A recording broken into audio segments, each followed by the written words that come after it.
This literally this is... Hey guys, welcome back to my channel. So you guys have probably seen this already. This is a silicone sponge. It's a sponge made from silicone. I have never used one before, so I'm going to be trying this one out, and I'm going to be comparing it to my normal beauty blender. So this is just a damp, basic kind of beauty blender.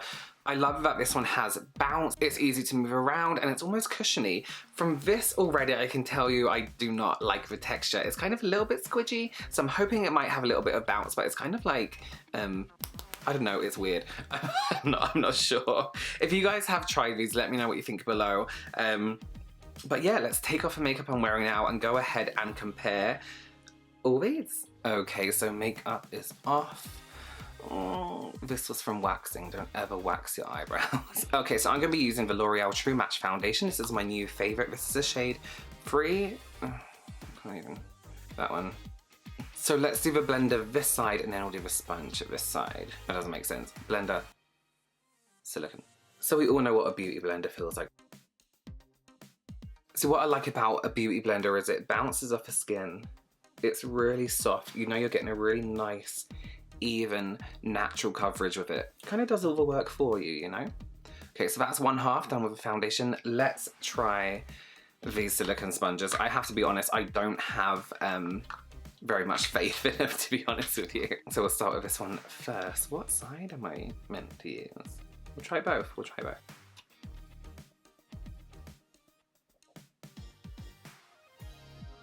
This literally this is...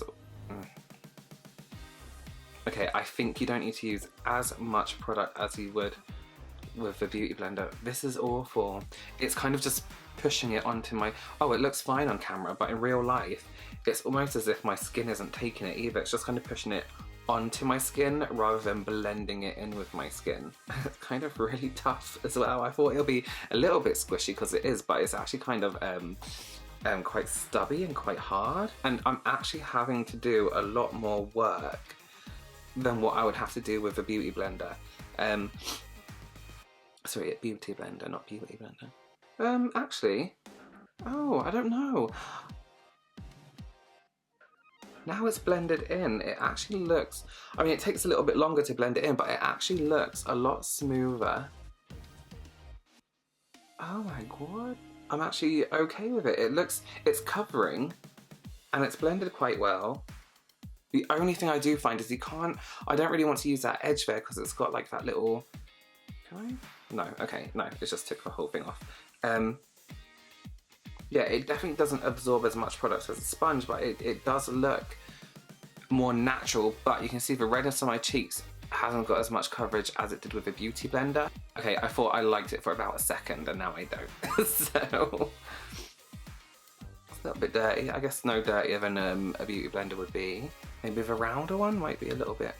You know, when I saw these, I thought it would be like the texture of, I thought it would be more like liquid inside, like a gel inside.